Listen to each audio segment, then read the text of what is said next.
రైతులకు చేసాం అంటున్నారు. ఏం చేశారు? గతంలో యూరియా ఆర్బీకేలోకి వచ్చి రైతులకి వచ్చి అందుబాటులో తీసుకుని పోయేవాళ్ళు. ఈ ప్రభుత్వంలో యూరియా లేక బ్లాకుల్లో కొంటున్నారు. కానీ అది అది అది మాత్రం ప్రభుత్వం పట్టడంలే. ఈరోజు ఆ ప్రభుత్వంలో మద్యం అమ్ముతున్నారు. ఈరోజు ఎక్కడ చూసినా హైవే పక్కన మద్యం, ఎక్కడ పట్టినా మద్యం, ఎక్కడ పడితే 24 గంటల మద్యం దొరుకుతుంది. స్కూల్ పక్కన కూడా ఎక్కడ పట్టినా మద్యం అందుబాటులో 24 గంటలు ఈ విధంగా చేస్తుంది. ప్రభుత్వం ఏ చర్యలు తీసుకుంటుంది దీని గురించి? హైవే పక్కన ఉండకూడదని చెప్పి రూల్స్ ఉన్నాయి. ఏమన్నా ఉందా? ఎక్కడ పడినా బెల్ట్ షాపులు, బార్లు, లైసెన్సులు వాళ్ళకి విపరీతంగా డబ్బు దండుకుంటా చేసుకుంటా పోతుంది. గత ప్రభుత్వం మాత్రం చేసింది, అది చేసింది, ఇది చేసింది అన్నారు. ఏం చేసింది? టయానికి చేసి అక్కడ క్లోజ్ చేసి మద్యంని నిర్మూలించాలని ఒక టైం అనేది పెట్టి దాన్ని నిర్మూలిస్తూ వచ్చింది. ఈ ప్రభుత్వంలో ఏ టైంలో అర్ధరాత్రి పోయినా కూడా దొరుకుతుంది. మనం హైవే దిగుతున్నాం. ఇక్కడే చూడండి, మన ఈ ఇందుకూరుపేట మండలంకి వచ్చి హైవేలో బెల్ట్ షాపు, బారు ఎక్కడ లేదు చెప్పండి. ప్రతి ఒక్క దగ్గర ఇదే ఉంది. అంతేకాకుండా ఊరికి బెల్ట్ షాపులు 10, మండలంలో చూసుకుంటే ఎన్నో ఉన్నాయి. అర్ధరాత్రి పోయినా కూడా రాత్రి మళ్ళీ డోర్ డెలివరీలు, మళ్ళీ దానికి కూడా డోర్ డెలివరీలు ఇస్తున్నారు. అంతేకాకుండా ఈ ప్రభుత్వంలో ఏదన్నా ఒక పథకం సూపర్ 6 అన్నారు.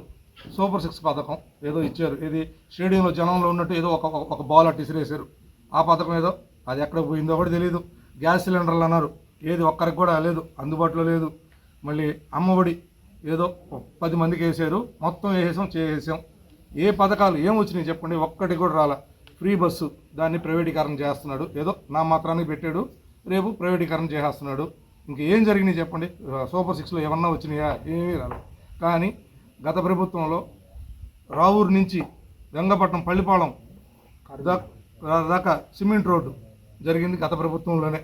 అమ్మవారి గుడి కాడ చూస్తే అంతా పసుపుమయం, అంతా మాదే, పసుపు పూసుకొని ఆ టైప్లో చేస్తున్నారు. దేవస్థానాల దగ్గర కూడా పసుపు. ఏం చెప్పండి? ఎక్కడ చూసినా రాజకీయం చేసుకుంటా పోతున్నారు. గతంలో ఉండింది ఏది ఆ పెద్దోళ్ళని అదని ఏదో అందరం కలిసిపోతా చేసుకుంటా పోతున్నాం. ప్రతిదీ రాజకీయమే. ఏం అభివృద్ధి జరగలేదు. జగన్మోహన్ రెడ్డి గవర్నమెంట్లో గంగపట్నంలో చూడండి ఎన్ని ఇళ్ళు ఇచ్చాము. ఇచ్చిన వెంటనే వాళ్ళకి బిల్లులు పడ్డాయా లేదా? ముందుగానే వాళ్ళకి ఇళ్ళకి అడ్వాన్స్గా 40,000 ఇచ్చి ఇల్లు కట్టించినట్టు కూడా ఉన్నాయి. ఈ ప్రభుత్వంలో ఒక్క ఇళ్ళన్నా వచ్చిందా? అది చూపించండి చాలు. గంగపట్నంలో ఎక్కడన్నా ఒక్క ఇల్లు శాంక్షన్ చేసాం. పెన్షన్లు ప్రతిరోజు నెల వచ్చే తలకే చాలు పోతున్నారు. ఎత్తుకొని ఏదో ఫోటోలు చూపించేసి పెన్షన్లు ఇచ్చాం. కొత్త పెన్షన్ ఏమైనా ఇచ్చారా? పాత ఇచ్చి చూపించుకుంటున్నారు అంతేగాని కొత్త పెన్షన్ ఏమన్నా శాంక్షన్ చేసిన దాఖలాలు ఏమైనా ఉన్నాయా? లేవు. ఇల్లులు ఏమన్నా శాంక్షన్ చేసిన దాఖలాలు ఉన్నాయా? లేవు. ఏమి చేశారు? ఏమీ లేకుండా చేసాం. ఆ దేవాలయం కాడ సిమెంట్ రోడ్లు వేసామన్నారు.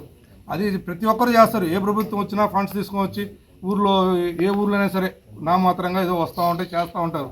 అభివృద్ధి చేస్తే సంతోషమే. గుడికాడ అనేది చేయాలి, తప్పదు. అలాంటిది జనాలకు ఏం చేస్తున్నారు? రైతులకి ఏమన్నా చేస్తున్నారా? ఒక్క రైతు ఈరోజు రైతులు ఎంత కష్టాలు పడుతున్నారు తెలుసా? ప్రతి ఒక్కరు భూములు ఆక్రమించడం, ప్రతి ఒక్క దగ్గర అన్ని అరాచకాలే జరుగుతూ ఉన్నాయి. ఎక్కడ మంచి జరిగింది?